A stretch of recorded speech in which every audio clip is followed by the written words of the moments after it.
La autoridad provincial, la academia, las autoridades locales y un esfuerzo significativo con nuestros productores en la provincia. El día de hoy queremos contarle, primero, algunos antecedentes importantes para un tomador de decisiones. Cuando tú llegas a estas duras tareas de administrar lo público, necesitas información. Necesitas saber cuántos somos, dónde estamos, qué producimos, cuáles son esas amenazas y desafíos que encontramos en la gestión misma de la cosa pública. Y administrar sin información en pleno siglo XXI, cuando hablamos de inteligencia artificial, es como jugar a la piñata. Y es poner los recursos muchas veces donde no se necesitan. Por eso es que este es un gran esfuerzo que asumimos cuando fuimos candidatos. Quiero decirles que esto es una iniciativa de quien les habla, así sumado a nuestra segunda máxima autoridad, que es el señor viceprefecto.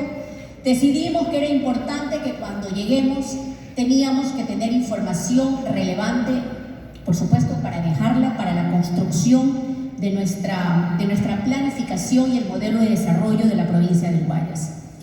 Así que parte de nuestras motivaciones fue conocer la situación actual del sector agropecuario. Cuando nosotros llegamos a la prefectura, una de las cosas importantes decirles es que ya venía con algunos procesos de entrega de semillas certificadas. ¿Pero a quiénes? ¿Por qué a unos sí y a otros no? ¿Por qué ciertos cantones y otros no? ¿Por qué sí algunas asociaciones y otros no? ¿Por qué solamente a través de los presidentes de asociaciones y no solamente aquellos productores que no estaban asociados? Esas discrecionalidades nos dieron como resultado la necesidad de trabajar en este censo agropecuario, que quiero agradecerle a mi equipo de productividad, a la Católica Santiago de Guayaquil, mi universidad, que se sumó a este gran esfuerzo, a los cientos de censistas que hicieron este trabajo, a los que pudieron tabular la información y a los que hoy nos dan estos resultados, que por un lado son altamente preocupantes, pero por otro lado también absolutamente esperanzadores. Así que para ellos es este agradecimiento, aquellos que confiaron en nosotros, aquellos que nos han dado su respaldo.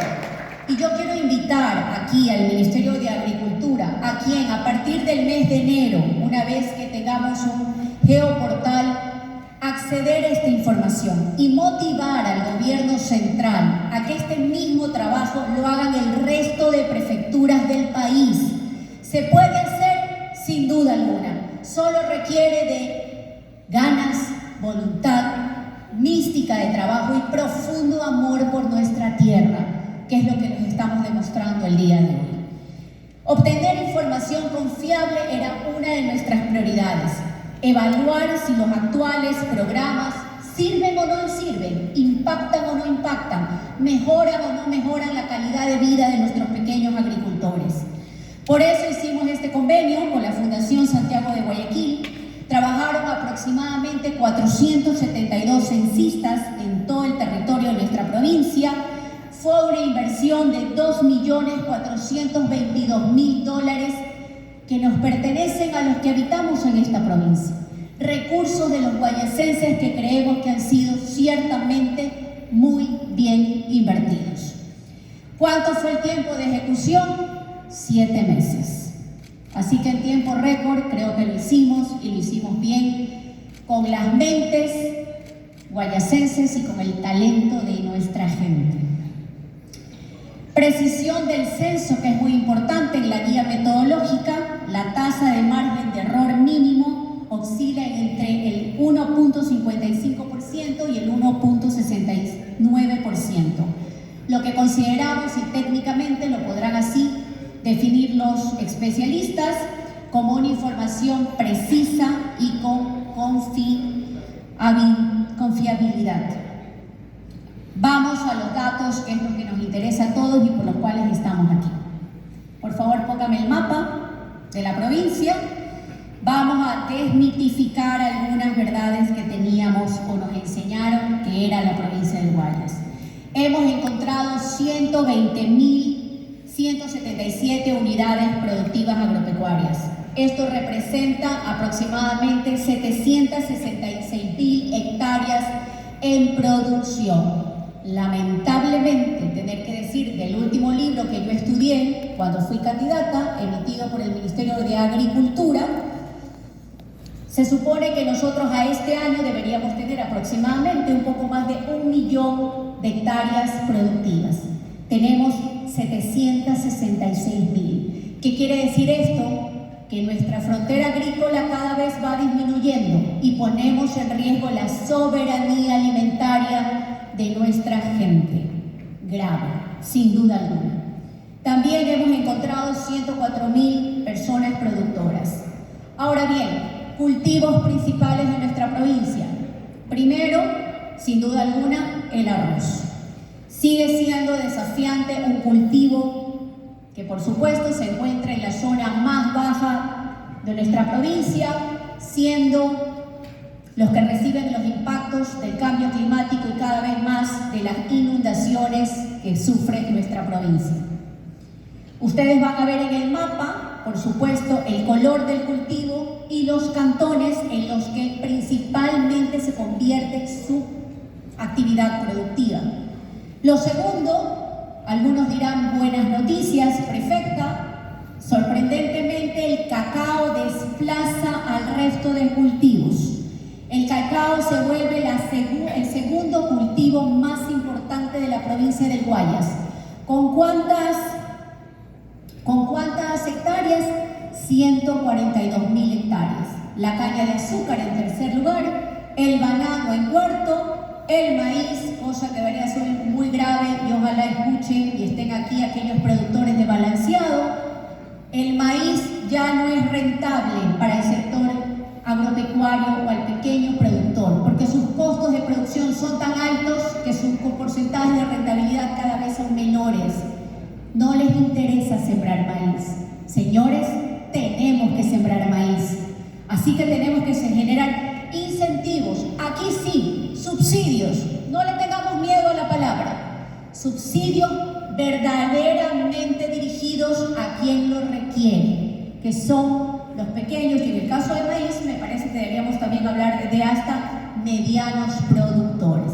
Voy a hacer un ejemplo aquí porque alguien me dirá, y una de las cosas que yo aprendí cuando era estudiante para aspirar a la prefectura, porque estudié, porque si algo debe velar el pueblo y la gente que habita en esta provincia, es que estos puestos no lleguen improvisados, porque todo lo que se avanza, que cuesta tanto, se retrocede en 10 minutos. ¿Y por qué digo esto? Póngame por favor a la señorita que está encargada de la diapositiva, póngame el cantón Balsar, por favor. Así funciona nuestro dashboard. Usted va a encontrar que en Balsar, efectivamente, yo estudié que el principal cultivo era el maíz. Sin embargo de eso, en Balsar, me cambió la diapositiva, por favor. Póngame Balsar de nuevo.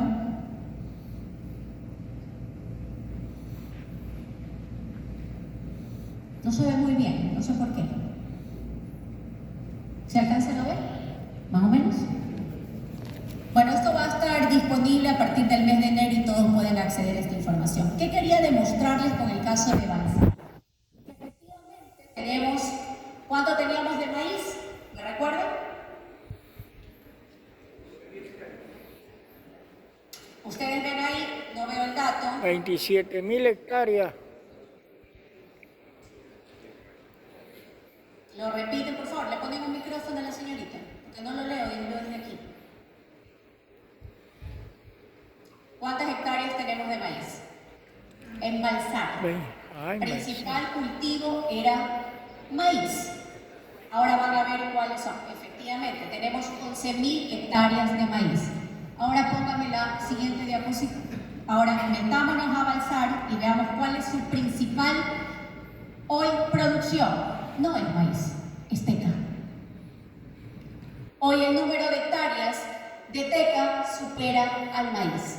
Esta es la información que podemos ver por número de cantones, por parroquias, por unidades productivas y por tipo de cultivos, que es lo que ustedes van a poder ver en la información que será pública en los próximos días. Vamos, por favor, a las diapositivas iniciales. Personas productoras. Salga de ahí, por favor. Está ya, en la otra diapositiva, para que la vean ustedes. Viene a ser a mi derecha. Muy bien, ¿qué encontramos? Hemos encontrado a 104.000 productores. ¿Es bastante o es poco? Somos casi 4,5 millones de habitantes en la provincia de Guayas. Somos muy pocos productores. Debería preocuparnos a todos. Mayoritariamente, ¿quiénes son los que producen? Los hombres.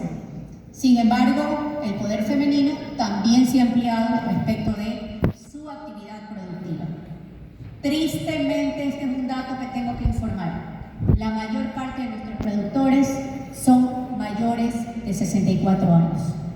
Nuestros productores han envejecido y las nuevas generaciones no quieren producir en el campo. Sin embargo de eso, ¿cómo se identifican mayoritariamente todos? Se identifican con montubios, siguen teniendo mayoritariamente educación primaria. Una cosa interesante, su medio de comunicación es el celular. El 87.65% de nuestros productores usan el celular como una herramienta de trabajo. Con lo cual hay otros datos interesantes que no se los voy a mencionar ahora porque los pueden ver en la información. ¿Qué tipo adicionalmente de información tienen ellos? Una cosa interesante es que el 63.30% tiene internet móvil. Quiere decir que se comunica a través de las nuevas formas de comunicación actual. Sí, señores.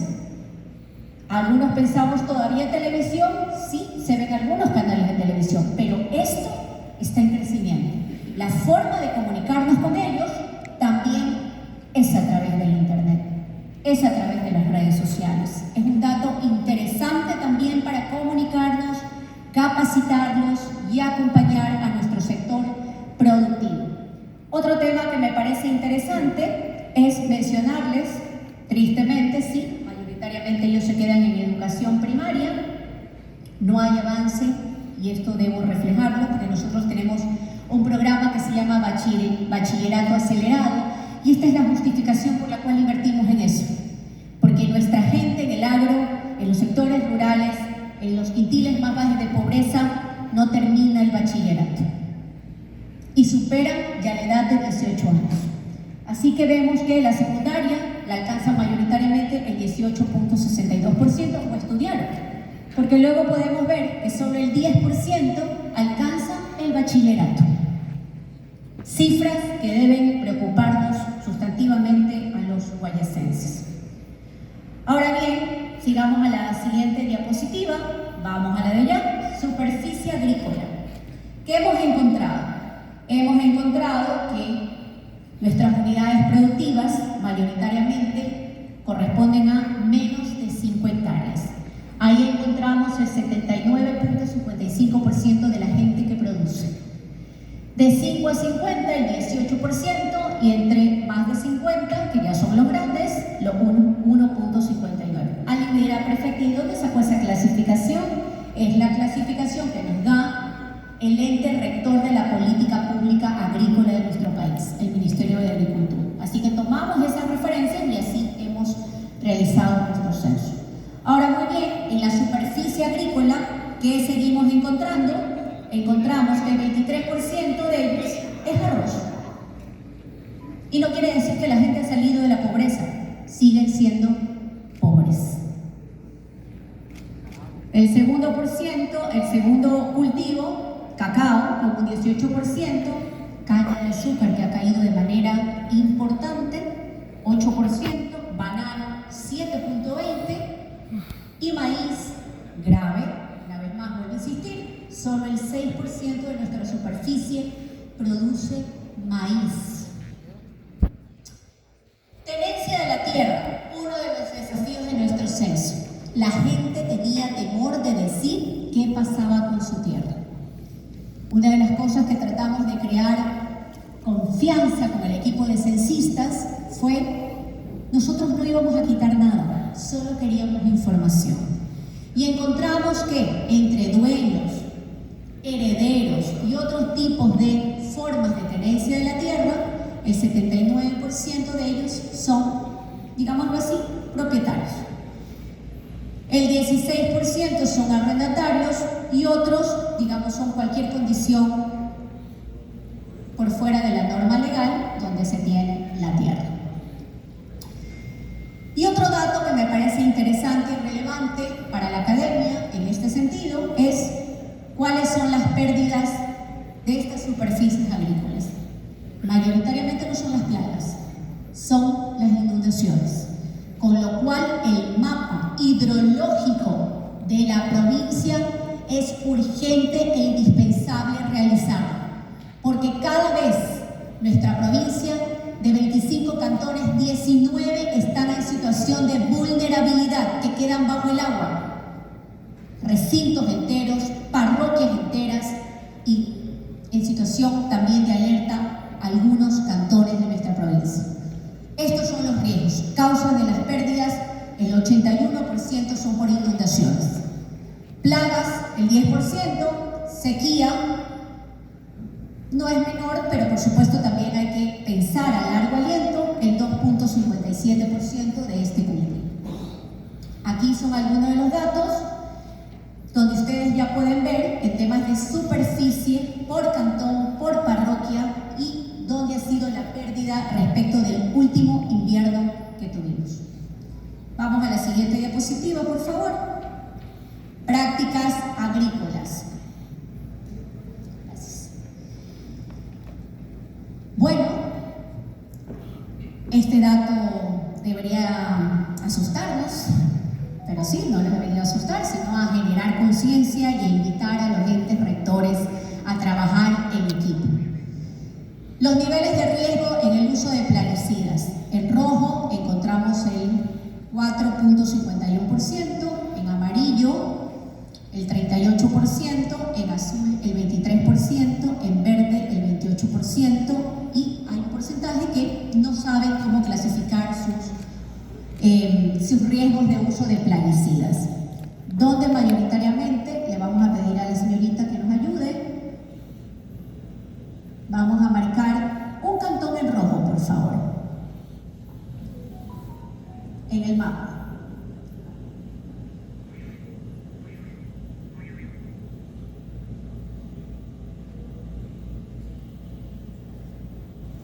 Nos reporta uno de ellos, por ejemplo, Balsar, como el mayor uso de plaguicidas en color rojo, que son plaguicidas tóxicos que impactan en la salud de nuestros ciudadanos.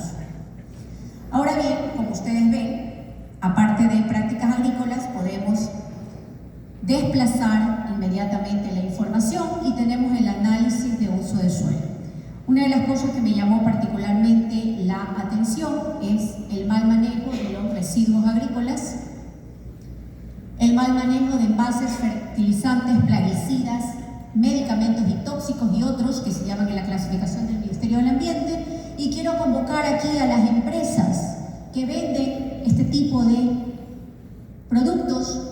Sepan ustedes que de acuerdo al Código Orgánico del Ambiente tienen algo que se llama responsabilidad extendida. El acompañar a nuestros pequeños productores en dónde termina y cómo termina su envase es responsabilidad también de las empresas. Nadie está en contra de que vendan más, pero necesitamos manejar esto. Estos son las fuentes de contaminación de nuestros cuerpos hídricos. No solamente las descargas de las ciudades, sino esto, específicamente aquí. Y hoy ustedes pueden ver que esta data nos invita a tener esta información, que por supuesto va de la mano a trabajar con el Ministerio del Ambiente, con el Ministerio de Agricultura en mejores prácticas agrícolas, entre otros. Generando qué cosas, no castigando a los pequeños agricultores. Tenemos que generar capacitación, asistencia técnica, acompañamiento, incentivos, que son palabras que a algunos no les gustan, pero que creo que son oportunas y necesarias plasmarlas en esta información.